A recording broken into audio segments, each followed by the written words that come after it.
Hallo YouTube, goedemorgen, goedenavond, goedemiddag, I guess. Bienvenue. Yeah, buenas tardes, buenas noches, y buenos días. Yeah, good evening. I hope you guys are having a fantastic day. Welcome to this multilingual stream. Bonsoir. No, and yeah, you guys already know what this is. It's YAWA. It's AZ's favorite word of the day. It's everyone's favorite word of the day. And if you guys have any questions, the link will be down below. You guys can send in your scenario. Let's just jump into it. All right. It starts off by saying, oh, literally the subject is YAWA. Like straight up, nothing else. It just says YAWA. All right. This person starts off by saying, hello, I am in my late 20s and I have a whole lot of issues. To contextualize, I have grown up in a city which is the center point of drug dealing in my region. Even kids a single digit year old were used by the local cartel. Okay, I feel that. Since I refuse to take part of this bullshit, I have been severely bullied, not sure if that's the right word, from ages 7 to 8 through 15, where I left the town for good. I am talking threat ranging from, death threats to burning down my house, to SA my sister, random beatings, daily insults, harassing and cornering in big groups. By the age of 13, I had three knives sets on me, so three attacks on me, a flame torch that was being used during a town festival to my face. I got one friend's I got one friend hit on the wrist. Well, I can't really use that word because TOS when I was 10. Another who was thrown one floor down in the stairs, and all this was perpetrated by kids from my age to a few years old. It took me 5 years to reconstruct myself, and it's been 12 years since that period is over. I am somewhat now a functioning member of society. The problem is I have determined my issues, pinpointed the exact events that made them, but that doesn't resolve them. I have anger attacks where I randomly have intrusive thoughts of the past, but with my currently self instead of the child. I became pretty jacked during those 12 years with 25 kilograms mass gain, mostly muscle, coping mechanisms. I know. I'd say defense mechanisms, but that usually ends up in me slaughtering the cockroach that stole my childhood. Okay, that's a scenario. End result, I get a scary face and my heart tries to go in my heart to try to get out through my heart tries to get out throughout my years. Okay. People actually called me out on that, and I am neither violent on normal circumstances nor during those intrusive thoughts. From the outside, I just stop moving, tense up all of my body, and I get a fucked up, empty 1,000 mile stare.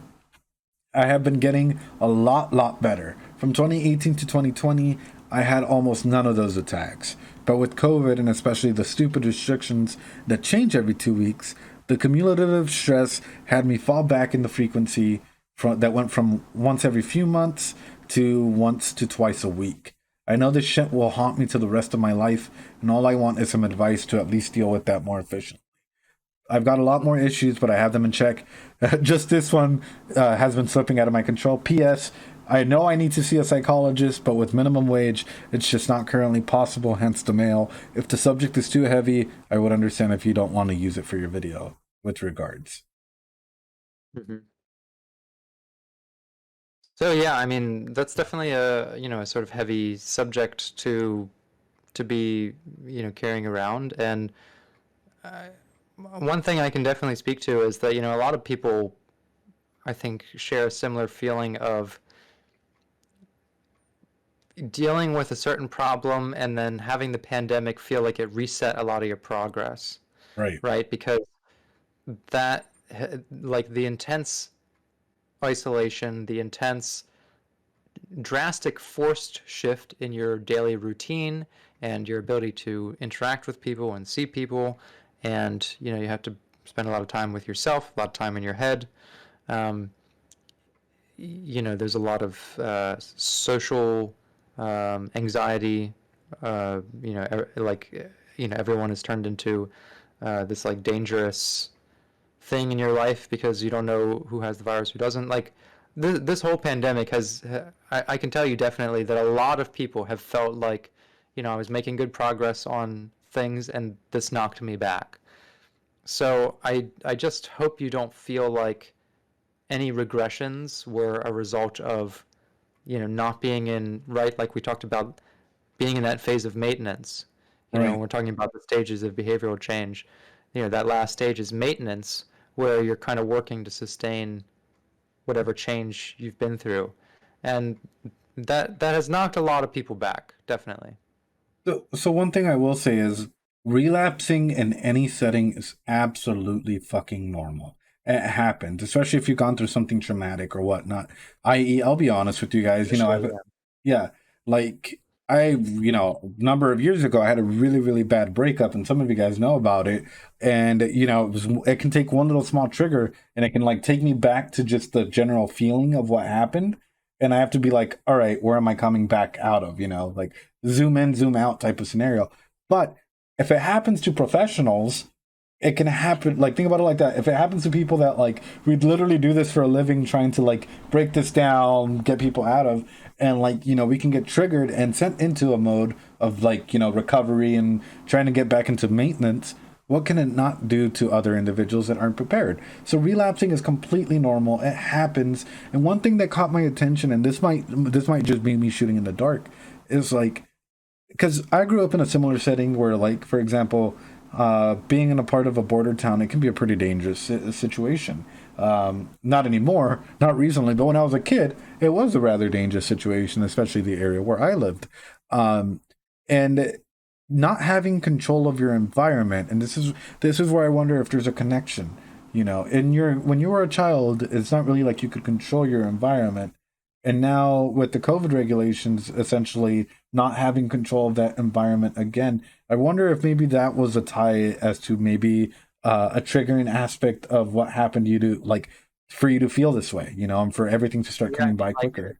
you could definitely say that, in those early years, it has instilled a certain survival instinct, and a lot of pandemic sentiment has been, yeah, it's triggered a lot of people's survival instincts. And if you have already a survival instinct that is very, um, let's say, experienced with, aggressive traumatic events, then it can definitely be part of the reason why that sort of thing comes out.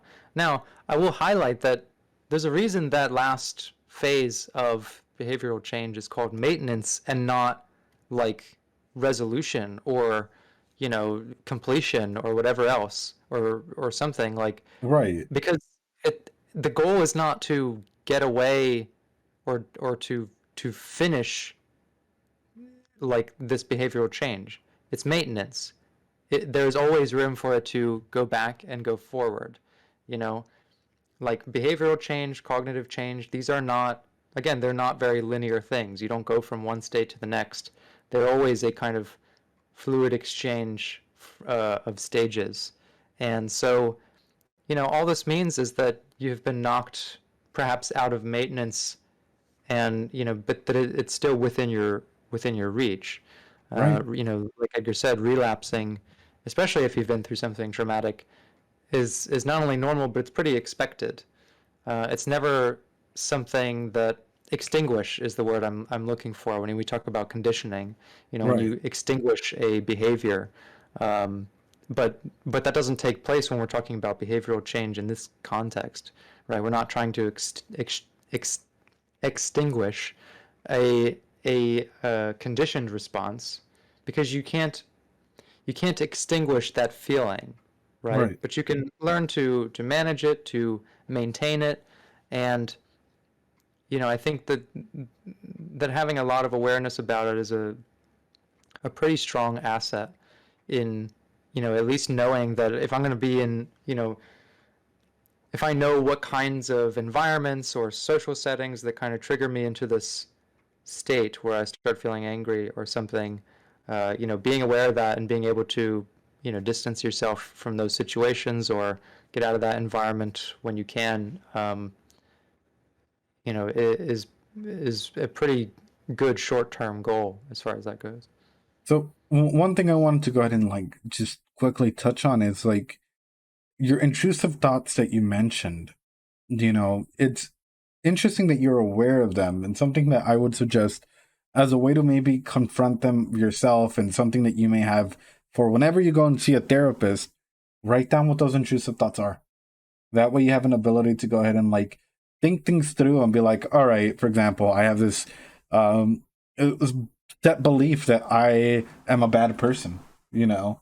and that way you can create strategies for yourself as to, like, for example, examining the evidence, which is a CBT based approach if you go see a CBT therapist, or like setting yourself on a continuum. I know it sounds like fancy words, but essentially it's like, I'm a bad person, why not? That's examining the evidence, finding out the points.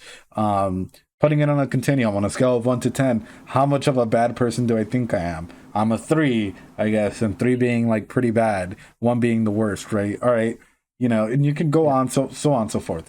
But what I was gonna hit on, like, finally, and like this is sort of like the last point I wanted to go ahead and touch on. There are psychologists out there in the community settings that aren't necessarily, that won't charge you everything. Like, it is a sliding fee scale. So they'll, like, and there are some that are pro bono psychologists as well. So it just tends to, like, look for someone that actually works with you, and also be comfortable saying no to a psychologist. Because sometimes, like, you might be with the psychologist and be like, I have to stick with this one person. But if you're not actually building any rapport, you don't feel like you're improving, you can ask for a change.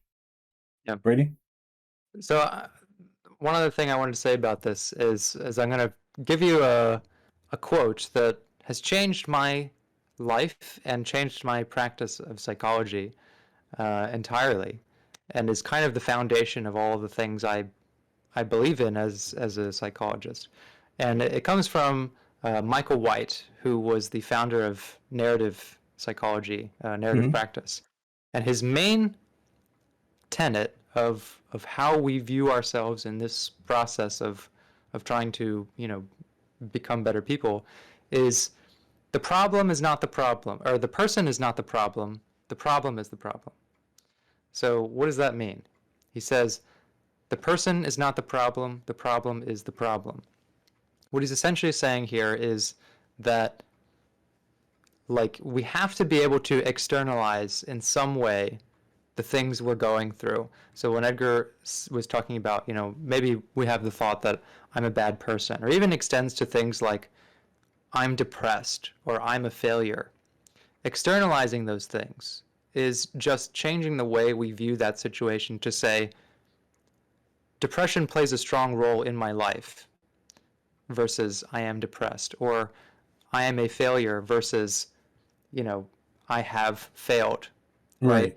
Like, the person is not the problem is the problem. This is just about separating, not saying you don't have a problem, right? That's not what the goal is. But it's about separating your identity from that problem. Because when you have externalized it, you're not changing reality, right? If you're saying depression plays a strong role in my life, we're not ignoring the notion of depression. We're just saying that it is not, that you and depression are not the same thing, you know? Mm-hmm.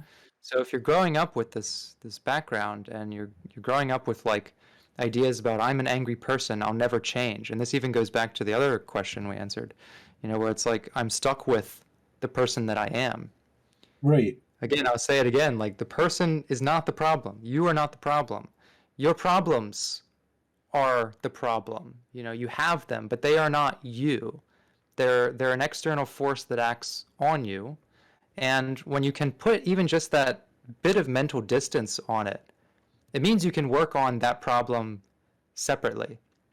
Because if you're operating under the idea of, I'm a failure, well, then to work on failure, you have to change everything about yourself. But if you're working on the problem from the perspective of, I am me and I have experienced failure, these are two separate projects then. So that is really one of the main ways that dealing with any kind of long-term um, internal identity issue starts, right? When we Right. talk about changing behaviors, changing cognitions, it starts with just changing your perspective about the issue, and understanding what the scale of the problem is. And that's really where I would land on it. But yeah, I think that's pretty much it, at least from me. So thanks so much. We can never say thank you enough, because it takes a lot to put yourself out there. Even in situations where you might be like, oh, this is a lot. Yeah, it can be a lot, especially for people that don't really know how to, like, talk about or, like, dissect what the issues may be and the what's written. But yeah, no, we Yeah. appreciate it. We genuinely appreciate it. Thank you so much for following, McChicken. But yeah, like, it is absolutely crucial and important that, to be vulnerable, be open, and be honest. But thank you so much. We appreciate it. And if you have any questions, send us another email.